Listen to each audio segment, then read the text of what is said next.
Uniform civil code की बहस जारी है और इस पे लगातार बहस हो रही है। यूसीसी के सपोर्टर बहुत ज्यादा हैं। वो कहते हैं एक कानून होना चाहिए और एक कानून के तहत सबको जजा या सजा मिलनी चाहिए। एक ही लेवल पे औरतें, मर्द, हिंदू, मुस्लिम, सिख आ जाएं और जो कोई उनके डिस्क्रिमिनेशन ना हो।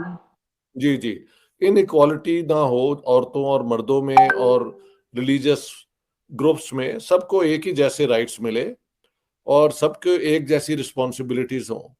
तो इसमें ना इस्लाम खतरे में आता है और ख़ास तौर पे नमाज तो खतरे में बिल्कुल नहीं आती। मुझे समझ नहीं आई कि लोग इस किस्म की क्यों गलत किस्म की बातें करते हैं। लेकिन हमने देखा है कि मोदी जी के जमाने की बात है 2014 से 2023 तक, जब से मोदी जी ने इंडिया की कमांड संभाली है तो वो मुस्लिम देशों के साथ बहुत ज्यादा करीब होते चले जा रहे हैं। यूसीसी के मुद्दे को लेकर प्रधानमंत्री का जो बयान आया, क्योंकि पहली बार उन्होंने यूसीसी की बात की, यूसीसी का समर्थन किया और ये कहा कि भाई इस देश में एक कानून ये होना चाहिए। जो मुश्तरका एलामिया अमेरिका और भारत की जानिब से जारी किया गया है और जिस तरह से इसमें पाकिस्तान के हवाले से बात की गई है, अब वो इंतहाई अफसोसनाक है।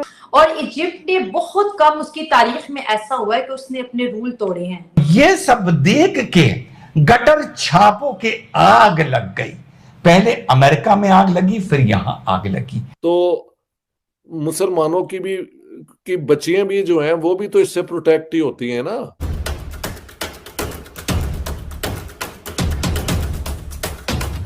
नमस्कार दोस्तों, भोपाल की रैली में जैसे ही प्रधानमंत्री मोदी ने यूसीसी की बात की है, यूनिफॉर्म सिविल कोड को समझाने का प्रयास किया है, पूरे देश में चर्चाएं गर्म हो चुकी हैं। खासकर जो विपक्षी पार्टियां हैं मुसलमानों को भड़काने की कोशिश कर रही हैं कि उनकी सारे हक और जो सुविधाएं हैं उन्हें छीन लिया जाएगा। इसीलिए प्रधानमंत्री मोदी ने समझाते हुए कहा कि अगर परिवार में 4 लोग रहते हैं, अगर सभी के लिए नियम कानून अलग अलग रहे तो पूरे परिवार में कलह बना रहता है। उसी तरीके से पूरे इतने बड़े देश में अगर विभिन्न समाज और वर्गों के लिए कानून अलग रहेंगे तो समाज के बीच में बंटवारा हमेशा बना रहेगा। हमारे संविधान में अनुच्छेद 44 के तहत ये लिखा हुआ है कि यूसीसी पूरे देश में लागू होना चाहिए।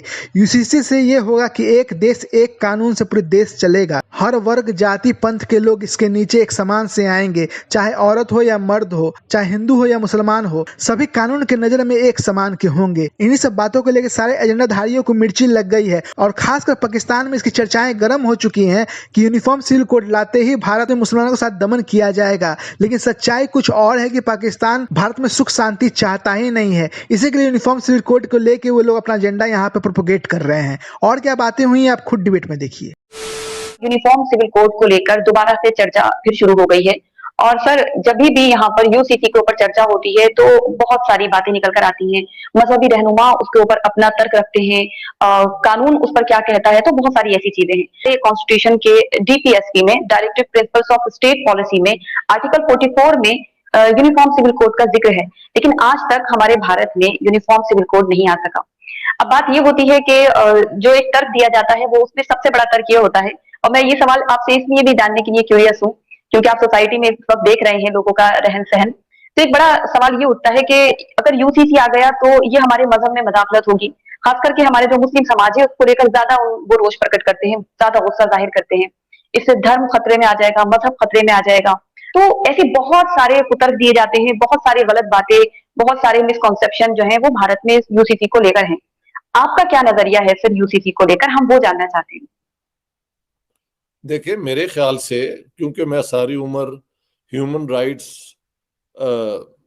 Children's rights, minority rights, human rights पे काम करता रहा हूँ और पढ़ाता रहा हूँ, तो मेरे ख्याल से ये यूनिफॉर्म सिविल कोड होने का मतलब ये है कि जहाँ तक रियासत का ताल्लुक है और सिटीजन्स का, शहरियों का, तो सबका रिश्ता डायरेक्ट एक ही लेवल पे लाने का है। इसमें इक्वालिटी यानी एक ही लेवल पे औरतें, मर्द, हिंदू, मुस्लिम, सिख आ जाएं और जो कोई डिस्क्रिमिनेशन ना हो। जी जी, इन इक्वालिटी ना हो औरतों और मर्दों में और रिलीजियस ग्रुप्स में, सबको एक ही जैसे राइट्स मिले और सबको एक जैसी रिस्पॉन्सिबिलिटीज हों। तो इसमें ना इस्लाम खतरे में आता है और ख़ास तौर पे नमाज तो खतरे में बिल्कुल नहीं आती। मुझे समझ नहीं आई कि लोग इस किस्म की क्यों गलत किस्म की बातें करते हैं।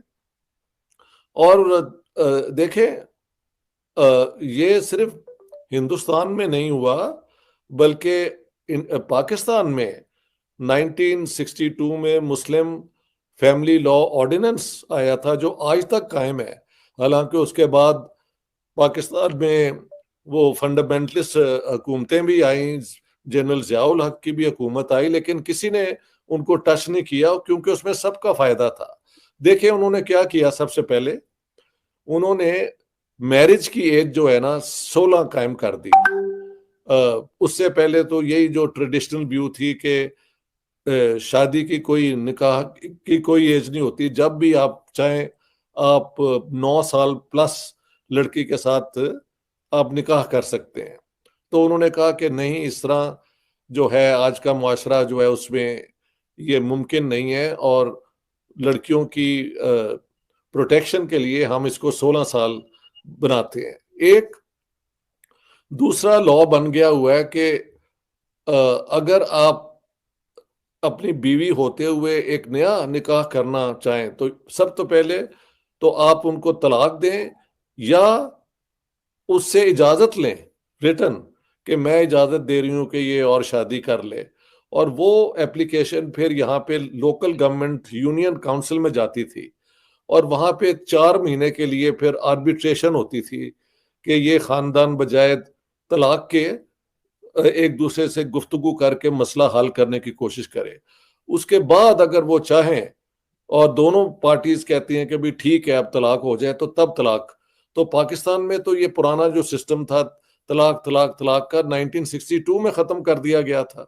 यूनिफॉर्म सिविल कोड की बहस जारी है और इस पे लगातार बहस हो रही है। स्पेशली मुसलमान जो है, हम बात करेंगे भारत की, मुस्लिम पर्सनल लॉ बोर्ड इसके अगेंस्ट है और वो कह रहा है कि ऐसा नहीं हो सकता, मुसलमानों को स्पेशल कानून की जरूरत है जिसको वो शरिया कहते हैं, और अगर शरिया नहीं होगा तो मुसलमानों के साथ बहुत बड़ी ज्यादती हो जाएगी। लेकिन यूसीसी के सपोर्टर बहुत ज्यादा है, वो कहते हैं एक कानून होना चाहिए और एक कानून के तहत सबको जजा या सजा मिलनी चाहिए, पनिशमेंट मिलनी चाहिए, उनके फैसले उस कानून के तहत होने चाहिए। आप पेशे से लॉयर भी हैं, आप इस बारे में क्या कहेंगे कि भारत को इतनी जरूरत क्यों आ पड़ी है कि हर भारतवासी यूसीसी की बात कर रहे हैं? देखिए, भारत को जरूरत नहीं आ पड़ी है तो लेट हो गया है। आप अगर भारत का संविधान पढ़ेंगे, उसके अनुच्छेद 44 में ये बात लिखी गई है कि भाई यूनिफॉर्म सिविल कोड बनाना है स्टेट को। ये तो जब 1947 में जब देश का, चूंकि हमारे यहाँ बंटवारा हुआ था और हमारी सरकार थोड़ा ओवर सेंसिटिव थी मुस्लिम फीलिंग्स को लेकर के, तो उनको प्लेकेट करने के लिए इतने दिन तक इन्होंने इस बात को नहीं लागू किया। वरना ये कॉन्स्टिट्यूशन में लिखा गया था कि चूंकि अभी हम नहीं कर रहे हैं, given the wound was fresh, नया नया डिवीजन हुआ था, मुस्लिम थोड़े डरे हुए थे, हिंदू थोड़े डरे हुए थे, तो उनका ये था कि भाई let it heal down, let it cool down, the very moment it heals up हम लोग जाकर के ये यूनिफॉर्म सिविल कोड बनाएंगे। तो ये तो कॉन्स्टिट्यूशनल मैंडेट है। दोस्तों, आपको अगर वीडियो अच्छा लगा तो इसे कर दीजिए लाइक। अगर आप मेरे चैनल पर नए हैं तो इसे सब्सक्राइब करके ही जाइएगा। जय हिंद, जय भारत।